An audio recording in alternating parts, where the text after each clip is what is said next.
Hello everybody, you're welcome back again to the Reggae Appreciation Society. When Jamaican music burst out of the island in the middle of the 20th century, the first place it found its roots overseas was Great Britain, all thanks to the vibrant Caribbean communities which had sprung up due to the wave of immigration that we now know as the Windrush generation. The then often homesick immigrants would over time create a UK reggae scene that was sparked by the massive importation of records from backyard, as well as the operations of sound systems since the 1950s. Since then, British reggae has earned its bragging rights via the heroics of its homegrown legends like Aswad and Steel Pulse. But a whole decade before these guys were inspired to play the music, you had the Cimarons, a superb and thoroughbred Rolls-Royce engine of a band, who though not the most popular, were indeed responsible for giving reggae in England its foundation and backbone. They were the ones who truly forged an identity for reggae in the UK, and without a single doubt were the proof that the Brits could bring it just as hot as their counterparts back in Jamaica. They were record breakers per excellence, with milestones that included the first reggae band to set foot in places like Japan, Thailand, West Africa, and Ireland. But despite their outstanding talent, showmanship, and records, they would fall victim to the cutthroat nature of the music business and were largely forgotten for decades. But in recent times, a massive wave of interest has been reignited in the phenomenal music and has seen them launched back into the spotlight and revered today as one of reggae's greatest ever bands. Let's take a look at the story of the legendary Cimarons. Now this tale begins on a rainy day in London in 1962 with a boy called Loxley Gitchie. Born and raised in Montego Bay, Jamaica, he moved to England with his family in that year and was living in the Halsden area of London. He had a great love for music and was over time learned to play the guitar and practiced regularly at the Brent Council Youth Centre. 5 years later, at the age of 13, he saw another Caribbean kid that was sheltering from the rain at the bus stop with a guitar in his hand. And he and that kid, called Franklin Dunn, got talking, and Gitchie invited him to the youth centre to come and play with him. Franklin Dunn began to learn how to play the bass guitar, and they would meet there every Friday to rehearse, and eventually they would decide to form a band. A few weeks later, a third kid called Carl Levy, who could play the piano, would join them and was followed by another kid called Maurice Ellis, who loved the drums. And before the end of 1967, they were officially a band. They began to attend Caribbean house parties to hear the latest records from Jamaica in what was still the rocksteady era, and they would soak up all the songs by listening and then go and practice the hell out of them at the youth center at the weekend. And over time, their rehearsals became really lit and people would flood the place just to watch them play. And not only were they very tight, but in truth, they were the only live instrumentalists who were playing Jamaican music in Great Britain. And when you combine that with the fact that Halsden had a huge Caribbean population, their popularity would spread like wildfire. They got booked for their first gig at a cricket club in 1968 and totally mashed up the place, leading to tons of gigs all over London and eventually different cities.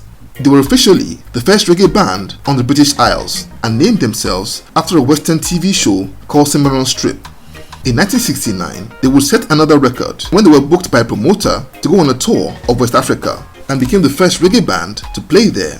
But unfortunately, the promoter would run off with their money while they were still in Ghana, and they were forced to sell their equipment to buy tickets back to England. But despite the sour experience, their fame would skyrocket upon their return as the only band in England that could play reggae. And before you knew it, they were being called upon to back up visiting Jamaican artists on tour of England, and would support the likes of Pat Kelly, Laurel Aitken, Ken Booth, Toots and the Maytals, and Jimmy Cliff, among many others. And they were also in heavy demand as studio session instrumentalists, as their emergence had inspired many Caribbean-born singers in England to play reggae, and this led to the rise of UK reggae singers. They would play on countless rhythms for various artists, but they were doing it for the love and paid no attention to the business side, as well as protection of their intellectual property. And as such, they were hardly ever credited for all the immense work that they did. In 1971, they got noticed and signed on by UK reggae record label Trojan Records, and soon after added singer Carl Burt to the lineup.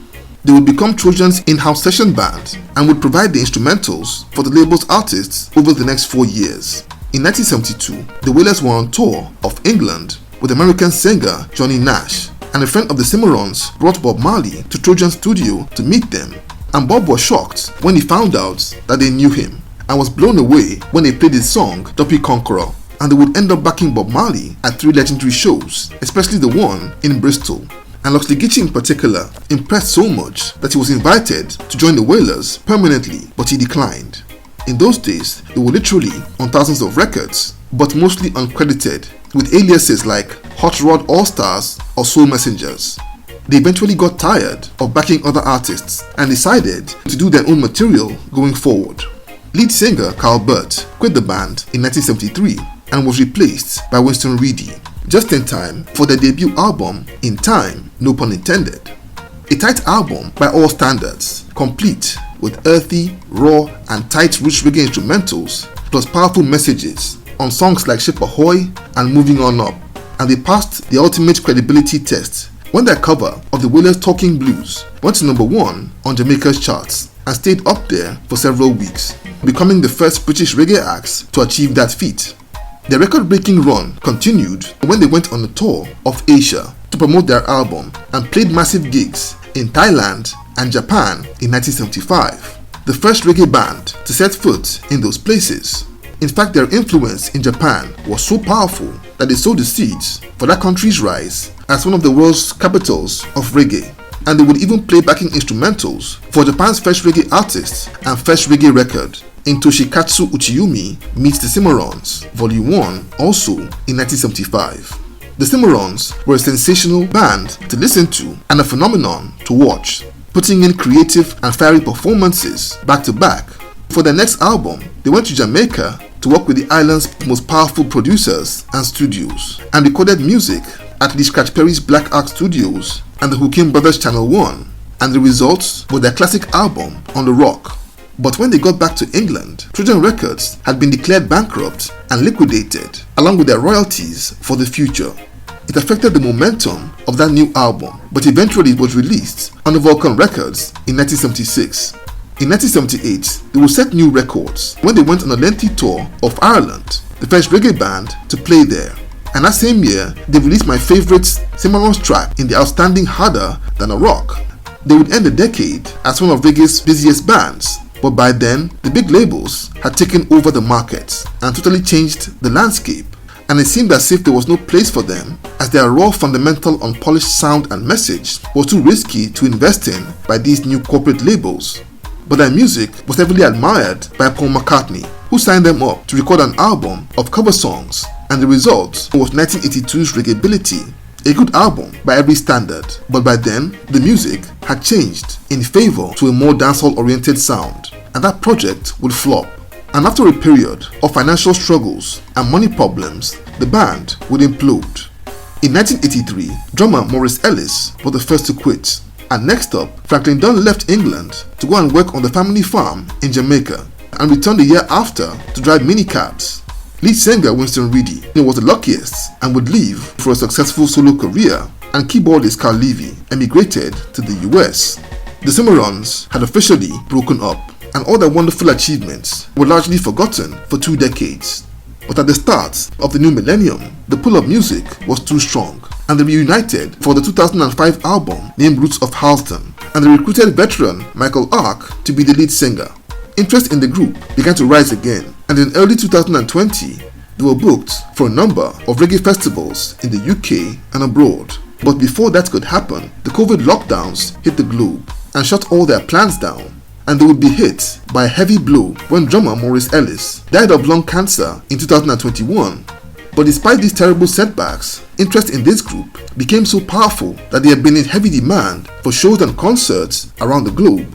They made their comeback with a series of shows at the popular London reggae club, the Hootenanny, in 2023, and have played a slew of shows overseas, like 2024's Rotterdam Sunsplash in Spain, to rapturous audiences from both old and new fans.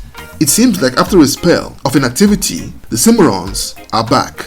Their 2025 album, titled Harder Than the Rock, has already dropped, and they are scheduled to perform again at the Rotterdam Festival in Spain in 2 weeks' time, including the Falmouth Reggae Festival on October the 3rd, among many others. And this time, they're really getting paid their due, and I'm so happy finally getting recognized as the pioneers and icons in the pantheon of reggae's greatest legends. So there you have it. Thank you for watching this video today. Please leave a like, subscribe, and until next time, God bless.